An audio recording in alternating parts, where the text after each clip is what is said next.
Hey guys, welcome back to my new video.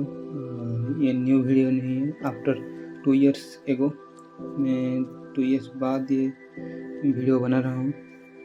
कुछ ये 2 साल में मेरा थोड़ा प्रॉब्लम हो गया था, इसलिए वीडियो नहीं बना पाया। तो ये 2 साल के बाद मैं वीडियो बना रहा हूँ। आई होप कि आप लोग सपोर्ट करेंगे पहले की तरह।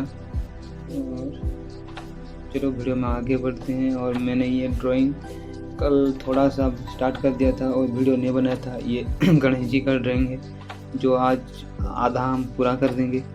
पूरा तो शायद नहीं हो पाएगा। इनके face, nose and ear, hand ये सब कंप्लीट कर देंगे। तो देखते हैं कि कितनी दूर तक ज़्यादा है। आई होप कि आप लोग मेरे वीडियो को लाइक, शेयर एंड सब्सक्राइब करेंगे और वैसे ही सपोर्ट करना। चलिए वीडियो स्टार्ट करते हैं।